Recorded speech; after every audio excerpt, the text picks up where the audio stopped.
আসসালামু আলাইকুম। ভাইভাতে সিজিপিএ কতটুকু ফ্যাক্টর? বা ভাইভাতে আদৌ সিজিপিএ বিষয়ে কোনো প্রশ্ন করা হয় কিনা? বা যারা আপনারা অনার্সে আছেন, তাদের জন্য ন্যূনতম কত সিজিপিএ দরকার? এই বিষয়ে হচ্ছে আজকের ভিডিও। আমি আমার ১ম অভিজ্ঞতা বলি। আমি মোট বিসিএসে ১ টা ভাইভা এবং ব্যাংকে মোট ৫ টা ভাইভা দিয়েছি। এই ৫ টা ভাইভাতে আমাকে কোনো একটা ভাইভাতেও প্রশ্ন করা হয়নি যে, "আপনার সিজিপিএ কম কেন?" এখন আমি বলে রাখি আমার সিজিপিএ হচ্ছে 3.20। এখন এইটা বলতে পারেন যে এইটা তো মনে হয় মোটামুটি ভালো সিজিপিএ, কিন্তু না, আমার ইউনিভার্সিটি হিসাবে বাকৃবি এগ্রিকালচার গ্র্যাজুয়েট হিসাবে এই সিজিপিএটা অনেক কম।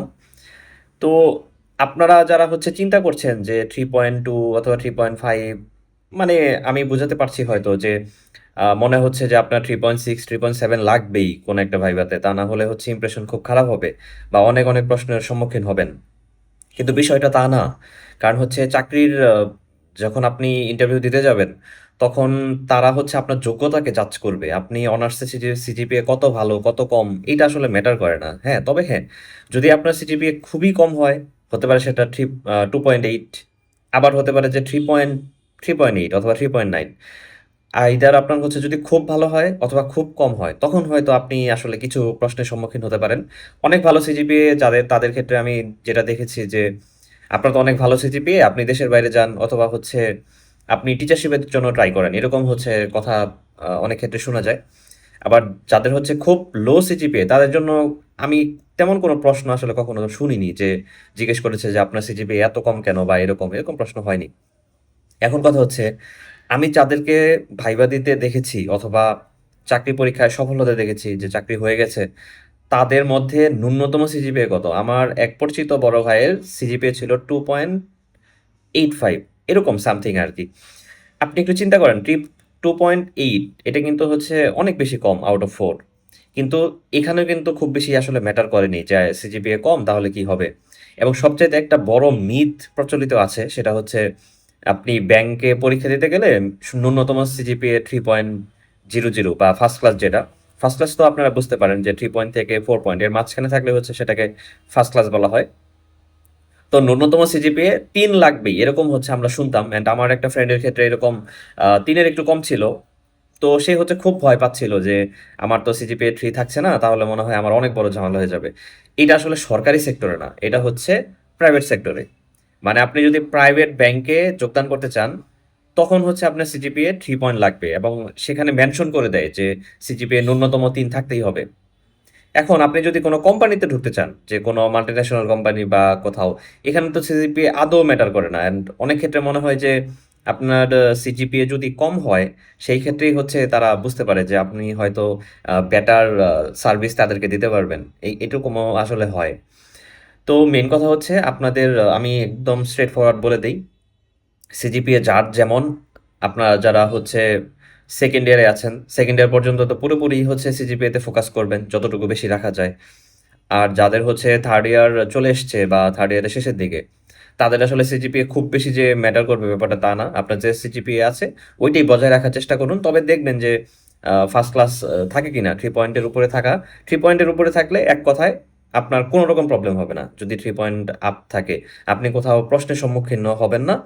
আর বর্তমানে হচ্ছে সিজিপিএ নিয়ে আসলে প্রশ্ন করার ট্র্যাডিশন হয়তো আগে ছিল, কিন্তু বর্তমানে কিন্তু এটা একদমই নেই।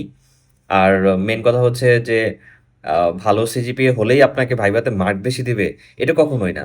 এটা যদি হতো তাহলে হচ্ছে আমি কিন্তু মার্ক পেতাম না, মাত্র 3.2। ইভেন হচ্ছে আমার মোট অভিজ্ঞতা তো আমি বললাম যে ৫ টা ব্যাংকের ভাইভা দিয়েছি। এর মধ্যে ৪ টাতেই জব হয়েছে। একটা তো হচ্ছে প্রিপারেশন ছাড়া গিয়েছিলাম। দেখেই হয়তো ফেল দিয়ে দিয়েছে। আরেকটা হচ্ছে প্রাইভেট সেক্টর। এখানেও আমাকে সিজিপিএ নিয়ে কোনো প্রশ্ন করা হয়নি। আর বিসিএস এ তো বললামই, বিসিএস এর আমার ভাইবা অভিজ্ঞতা তো প্রোফাইলে শেয়ার করা আছে। এখানে সিজিপিএ নিয়ে কোনো কথা হয়নি। ইভেন আমার মনে হয় যে অন্তত বিসিএস ভাইভাতে সিজিপিএ নিয়ে কোনো প্রশ্ন করা হয় না। তবে হ্যাঁ, এটা একটা অবশ্যই ইন্ডিকেটর যে আপনি কতটুকু সিনসিয়ার, এটা আসলে সিজিপিএ দেখেই বোঝা যায় যে অনার্সে আপনার আমলনামা কি। এটা তো অবশ্যই সিজিপিএ ফ্যাক্টর। কিন্তু যারা হচ্ছে অনেক বেশি টেনশনে, যে ডিপার্টমেন্টে আতঙ্ক ছড়ানোর মতো অবস্থায় আছেন, স্পেশালি হচ্ছে আমি এটা ফেস করতাম যে ইম্পর্টেন্স অফ সিজিপিএ। এখানে একটু আ আ সমস্যাও আছে। সেটা হচ্ছে যারা হচ্ছে অনার্সে আছেন, যখন হচ্ছে আপনি ক্লাস করবেন, তখন আ আ আমাদের টিচাররা কিন্তু টুকটাক বলবে যে সিজিপিএ ভালো রাখার গুরুত্ব বা চাকরিতে কতটুকু জরুরি। কিন্তু দিন শেষে হচ্ছে আমি এটা কিন্তু খুব বেশি প্রয়োগ দেখিনি। কারণ সরকারি সেক্টরে অন্তত সিজিপিএর আমার মনে হয় না যে কোনো ফ্যাক্টর আছে, বা প্রাইভেট সেক্টরেও হচ্ছে কোনো রকম ফ্যাক্টর নেই। এটা আপনার নিজের স্কিলের উপর ডিপেন্ড করবে। তবে হ্যাঁ, দেশের বাইরে যেতে কিন্তু অবশ্যই সিজিপিএ হাই রাখতে হবে। আর সিজিপিএ হচ্ছে ইন্ডিকেটর যে আপনি কতটুকু সিনসিয়ার হবেন, কতটুকু পড়ুয়া হবেন।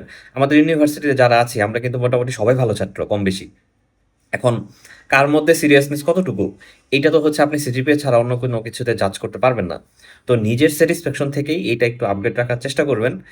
আর স্পেশাল একটা কেস আছে, সেটা হচ্ছে আমাকে ইনবক্সে নক করেছেন যে ওনার সিজিপিএ হচ্ছে 3.48 এর মতো, মানে 3.5 হতে লাস্ট সেমিস্টারে হচ্ছে অনেক বেশি ফোকাস করতে হবে। এখন উনি জব প্রিপারেশন শুরু করবে, তাহলে হচ্ছে ফোকাস তো বেশি করতে পারবে না। তাহলে হচ্ছে 3.5 এর নিচে হলে কোনো সমস্যা আছে কিনা। এইটা একদম মিথ। মানে আপনার 3.5 হলে আপনি আহামরি কিছু হবে, আর কম হলেই হবে না, এইটা জাস্ট কোনো ভিত্তি নেই। তো আপনি আপনার পড়াশোনায় ফোকাস করেন। চাকরি পরীক্ষা হোক, বা আপনি যদি মনে হয় যে একাডেমিকে বেশি ফোকাস করবেন, এইটা হচ্ছে আপনার প্রায়োরিটি। তবে 3.5 হলেই আরেকটা ধাপে যাবেন, 3.5 এর নিচে হলে আরেকটা ধাপে চলে আসবেন, এইসব ধাপ আসলে কোনো ম্যাটার করে না। অ্যান্ড আমার নিজের সামনে হচ্ছে 3.25 ক্রস করার একটা টার্গেট সেট করা হয়েছিল, কিন্তু আমি তখন চাকরি প্রিপারেশন নিচ্ছিলাম, তো আমি আসলে ওইটার দিকে চিন্তাই করিনি যে আমার 3.25 হলেই কি না হলেই কি। তো আমার শেষ হয় হচ্ছে 3.208, এরকম হচ্ছে শেষ হয় আর কি। তো এই ছিল কথা। সিজিপিএ ম্যাটার করে কিনা, সরকারি এবং বেসরকারি ক্ষেত্রে কোনো ম্যাটার করে না, একদমই করে না বর্তমান প্রেক্ষাপটে। আমি জানি না সামনে চেঞ্জ হতে পারে। আর দেশের বাইরে গেলে তো হচ্ছে একটু ফ্যাক্টর হবেই। তো আপনার সিজিপিএ কত, এটা তো হচ্ছে কমেন্টে জানাবেন না আমি জানি, কিন্তু আপনার সিজিপিএ নিয়ে কিরকম চিন্তা ভাবনা, সেটা হচ্ছে কমেন্টে হচ্ছে আপনার মন্তব্য দেখতে চাই। তো সবার জন্য অনেক শুভকামনা। আসসালামু আলাইকুম।